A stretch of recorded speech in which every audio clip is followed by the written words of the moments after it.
Many educators use role play to prepare students for real-world situations. Role play gives students a chance to apply what they've learned in the classroom to a given problem, reflect on what they've been told, turn theory into practice, and demonstrate how complex decision-making can be.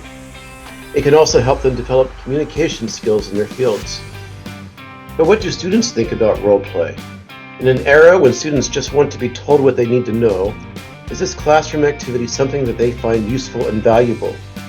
Does role play develop the skills necessary for students to be better communicators when it comes to difficult topics?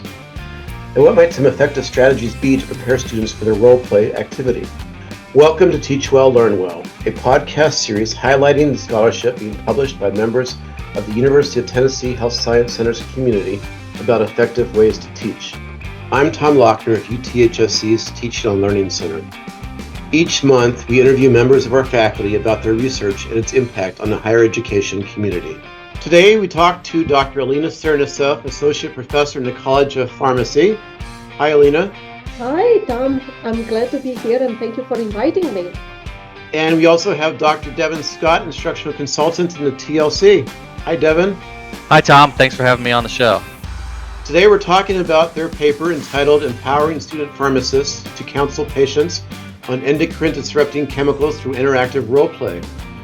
Together, along with Dr. Amy Hall, another instructional consultant, and Stacy Thomas Gooch, they explored students' reactions to participating in a role play activity designed to prepare them to be more effective practitioners. So let's just get in with the questions. Alina, can you talk about the genesis of your introduction of role play into your course? How did the idea come to you?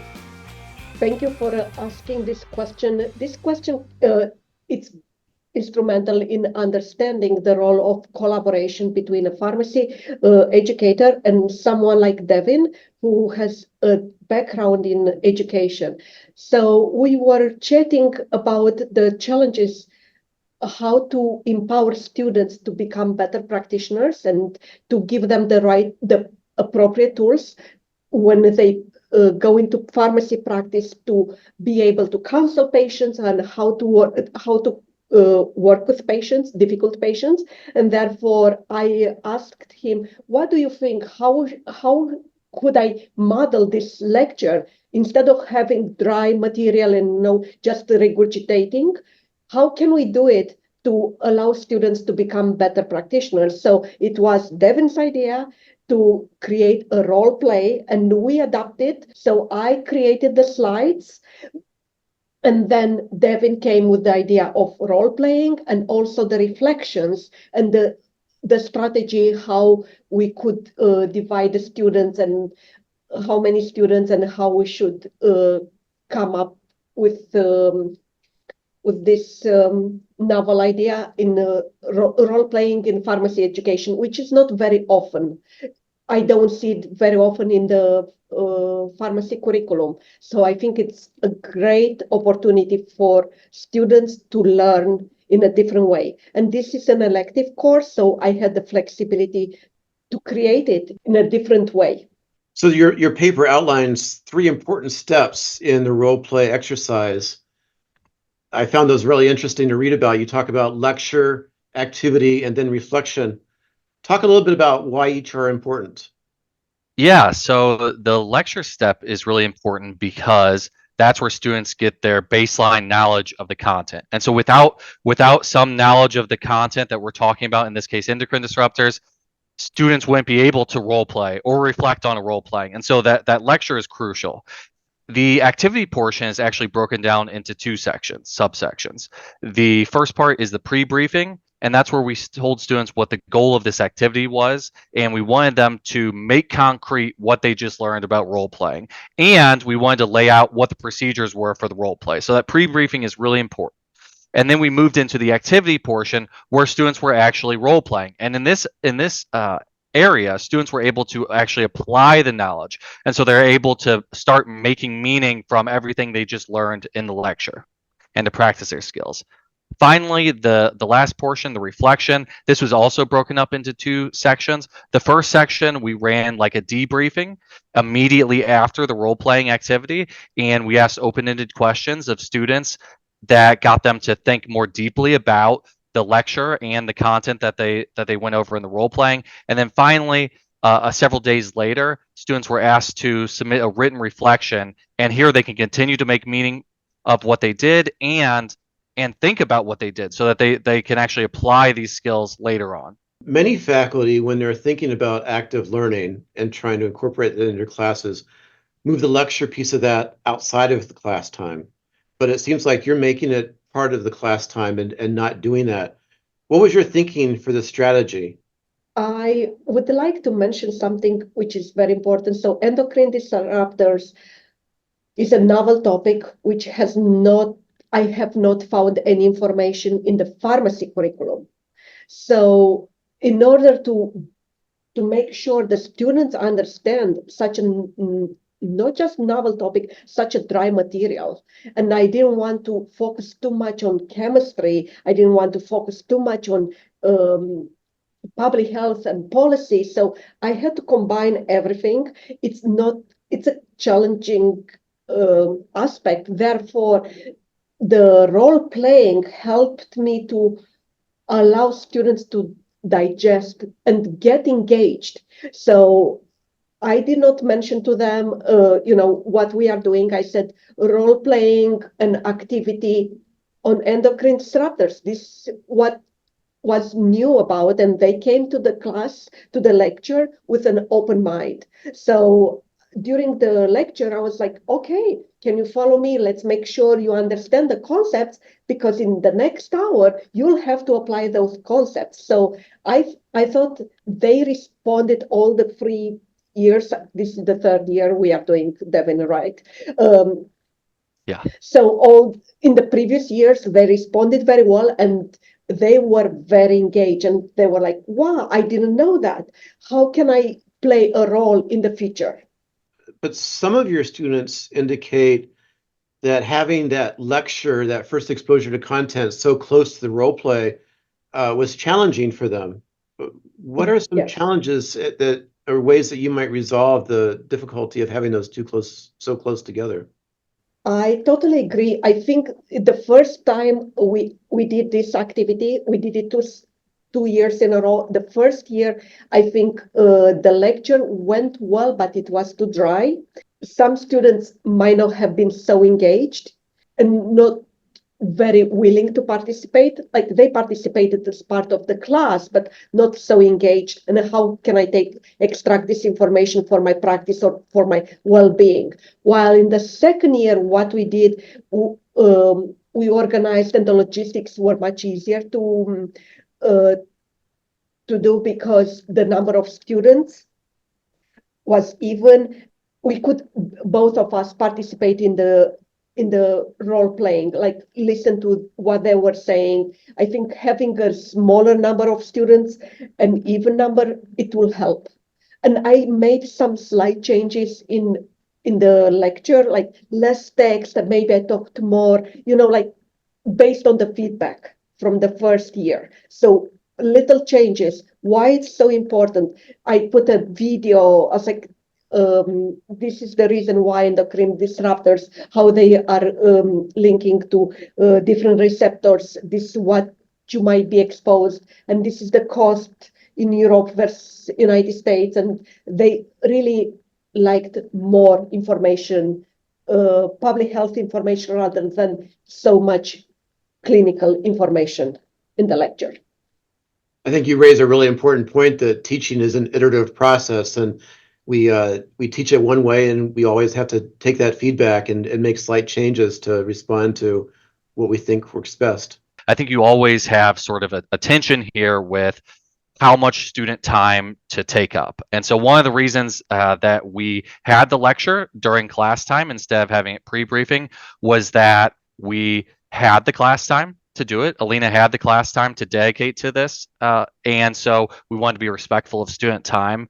I think another reason is that we didn't want students to spend a lot of time stressing out about the material before they did the role play activity.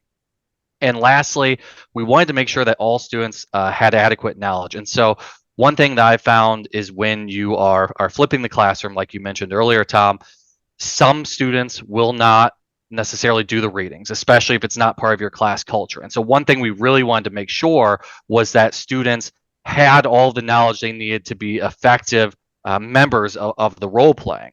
And so I completely get where students are coming from, saying some of the students. Now, not all the students had this concern about the lecture being so close, but some of the students were thinking that maybe if they were spread more apart, they would have less difficulty with. And what I found is that you will almost always have some students saying that they would like for the content to be spread out more from an activity, and almost always you'll have students saying they wish they had more time for this. I mean, I think there's a quote that plays to this pretty well here. One of the students said, "I was surprised to discover that when playing the pharmacist, I was not as at ease as I should be while counseling a patient as a third-year pharmacist student.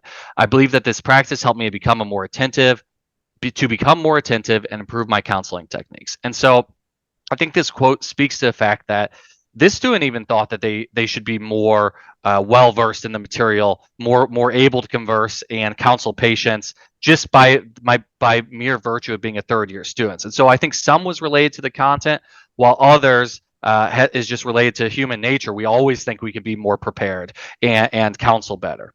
It's interesting because, as usual, when you're surveying students, the responses run the gamut, right? You had the students who said, lecture is too close to role play, we need to maybe increase that time. But you also had students who indicated they really loved the lectures. And I'm wondering if you think that part of that might be that they knew that they were going to have to actively use that material very soon in the role play activity, and so that made it more relevant. Yeah, Tom, I think that's a great insight. One of our students said, exactly, the role-playing activity introduced towards the end of the class was insightful and productive. I don't think you can get much higher praise than that from educational material for students. Was there anything that you did, implicit or explicit, to make those connections for the students?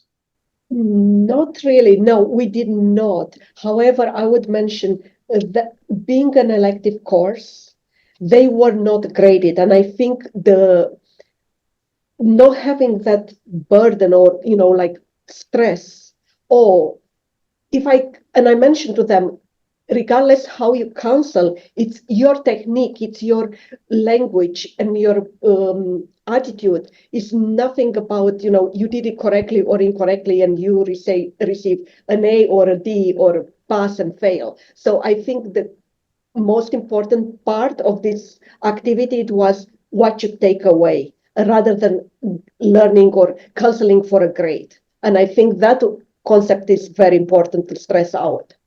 Yeah, Alina, earlier you mentioned designing the lecture for students and bringing together all these different concepts. There are endocrine disruptors, public health, counseling, and that was part of the activity. Yes. From the design of the whole activity. How do you think that our goals, which is improving counseling and improving student knowledge of endocrine disruptors, change the way that you created the lecture? I think it changed dramatically because initially it was just a lecture like any other one without any engagement. But after we created the activity, and especially in the second year, many things changed and improved, and allowing the student to think freely. And the scenarios we gave Devin were very insightful, and they were, I think some of them were not prepared. Oh, I have to counsel a pediatric patient, or parents of a pediatric patient, which was, I wouldn't say the novelty, but a little taking them out of the comfort zone, because most of the students are, whenever we have standardized patients, they think, oh, it's someone, an adult, and I have to counsel about the prescription. But that was not about a true prescription. Like, what's the dose? How do you take it? It was more abstract, and I think helped them to think through the counseling process, thinking in the back of their minds, what do I have to say? And how can I put myself in the shoes of a patient? And I think putting themselves in the shoes of a patient, what information do I want to receive? That was a little bit challenging, but also very insightful and helping them to start thinking of the next steps, which are once they become practitioners. How can I help the patient? I think it's really interesting that your findings that the role play actually did improve student communication. I'm not completely surprised by it, though. It makes sense, especially given the kind of things that I talked about in my introduction. I find it really interesting that students were able to think about what they were saying and how they were saying it in a different manner, in a different context. I know that sometimes when somebody talks to me, a lot of times they throw around all these acronyms that are completely over my head and forget sometimes I think that they're talking to somebody that doesn't understand that terminology. Talk a little bit more about how you saw their skills improve throughout the process, and not only maybe through the role play exercises, but did those skills get better as the semester progressed? Were they able to utilize those skills a little bit more better the more they did that activity? Students aren't usually role playing. That's not usually part of what they're doing. They're either in didactic lectures or clinical, and the worlds don't usually meet between the two, where you're learning something and then you're putting it directly into practice. And so as the activity went on and students were taking on the pharmacist role and then the parent of a child, they were using less terminology as they became more comfortable. As they were looking at the little cheat sheet that we provided them with helpful tips, they were becoming more relaxed. It felt less scripted as they were going on. And if you think about it, a lot of this makes sense because when we are teaching students, we're asking them to listen and we're asking them to read.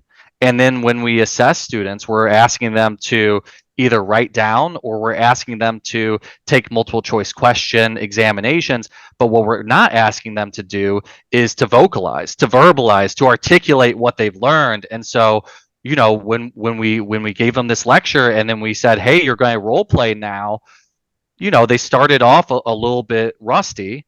And that's because they're not often asked to vocalize and to verbalize and to put into practice what they've just learned. And so as they went on, students said that they were more comfortable. One part of this activity is reflection and for them to really think about the activity they just went through. I, for one, am not a person who is very good at reflection, which is ironic for the role that I'm in. Did you get any pushback from students on this part of the exercise? And how did they respond?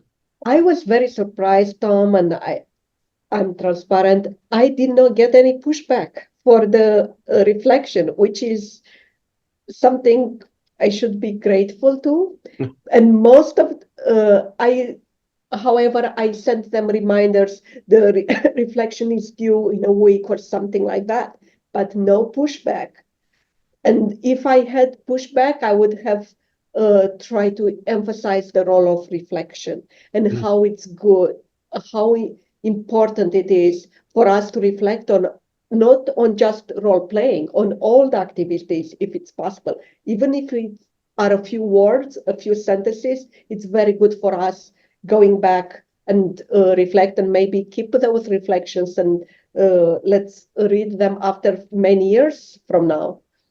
I still have my reflections from my first year pharmacy school, and sometimes I go and say, wow, I was so afraid to use a needle. Like, I'm glad I overcame those barriers, but this is how I am and how I see the role of reflection. The role play that you did was by Zoom. Do you think that if you had done a role play in a face-to-face situation, that the interaction or anything about the role play would have been different? I think in a lot of ways it would have been sort of exactly the same. So one of my favorite quotes from the paper is that the scenarios help me apply the knowledge that we learned in lecture into a real life scenario. Applying the knowledge in a practical way helped me solidify what I learned earlier. And so if I think about it and I say, okay, would somebody have come away with that response in person? Yeah, I think so. They came across with that over Zoom. And so one thing that I think we could have focused on more if we were in person were nonverbals. And so what's your posture when you approach the patient? If the patient's sitting, do you sit also? Things of that nature. We could have gotten a little bit more into that and analyzed it and talked about it in the discussion. And we might have had students think that was a little bit deeper and something that they could reflect more on. But at the same time, I think there are some real advantages to doing this over Zoom. First, having run role playing in person, it takes a while to move people into position and to get them into their groups. And over Zoom, we could use Zoom rooms and boom, everybody's right there. We're ready to go. Also, there's less background noise. I've done role playing in classes of 35, 36 students, and it gets loud in there, and it's very difficult to stay concentrated on what you're doing. And in some ways, that's a realistic, that's maybe a retail pharmacist talking to somebody. It is going to be loud in your CVS or your Walgreens or your local place. But one of the benefits is that over Zoom, since these were, in these Zoom rooms, it was easier for students to focus on their interaction. And so one of the cool things about role playing is that, and we had students play both roles of the pharmacist and of the parent of a patient, is that when they were playing the pharmacist, they could think critically about what their peer was doing when they were playing as a patient, and vice versa. When somebody became the pharmacist later, they could think about what went really well when their peer was being the pharmacist. Overall, the Zoom really worked well for us. I love the comment from the student who said that they went on and did more research after the fact. I'm curious about whether that sort of entrepreneurial spirit is common among students, or do you credit the role play for lighting a fire, so to speak, under the student? I think I will give a huge credit to role playing, because that topic was so dry. And this is the reason why I collaborated with Devin to make it a little bit more interesting and more engaging, and how to apply it. I don't think the students would have been interested in conducting additional research or, in the real life experiences if they didn't have the role play, if they didn't see what are the applications, how we can apply such a dry lecture without and just in boom, boom, boom information to a real life, and how we can take that information to role playing and also counseling. So I totally, maybe it's my biases towards the role playing, but I give credit 99% to role playing and 1% to the student interests in research. Many employers talk about the need for the people they hire to have soft skills such as empathy, critical thinking, trust. Some of those things that you talked about were outcomes of your role play. Some of your students indicate this is as an epiphany about its importance. Was this by design? Yes and no. Yes, we designed the activity to go over counseling and for students to practice. That's the heart of role playing. No, I don't think that we plan for it to be an epiphany for students. I mean, I'm happy. It's a happy accident that's an epiphany for students. But I do think that we designed this activity to be a low fidelity simulation of what our students are going to face out in the real world, and to be able to apply these skills. And so I'm at the same time, I'm not surprised that students were thinking about how they were communicating and the role of pharmacists as public health professionals. What most surprised you about the study's outcomes? I think the most surprising study outcome was the interest and engagement, especially in role playing. As Devin mentioned, initially they were, I would say, hesitant, a little bit rusted, but once they had to switch the role from patient to a pharmacist and vice versa, they became more engaging and they wanted to get involved. And I had a few students who asked me, how can I get involved in this type of research? What can I do? I really like it. And it was the most surprising part of the course and that lecture. One of the quotes, a student talks about how invested they became in the role of a mother or a father to their children in the role play.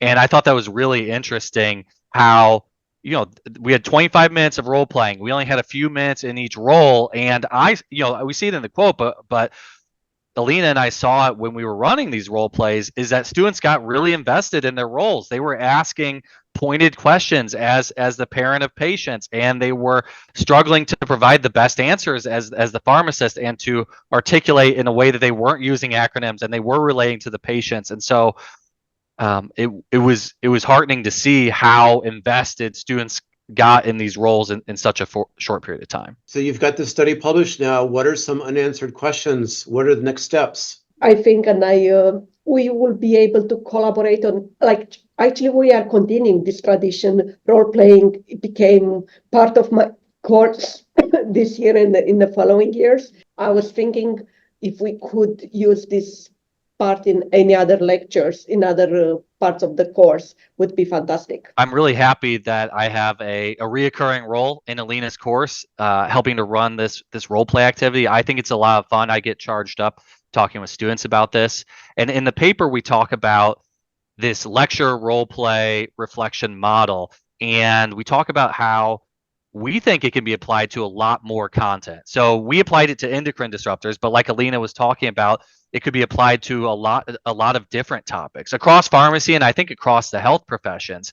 Anytime you've got maybe some drier content or something that's novel, I think that faculty can think about how they can use role playing to reach their ends. And so big picture, I'd like to see this model applied to more topics. I'd like to see maybe studies at other institutions, and maybe, you know, this is a stretch here, but I'd like to see something like this role play hybrid model and how it would compare to a traditional lecture for students and what they would think about that. And that is this month's episode of Teach Well, Learn Well. Thank you, Alina and Devin, for great discussion about the benefits of role play. Until next time, thank you. Thanks so much for having us, Tom. Thank you.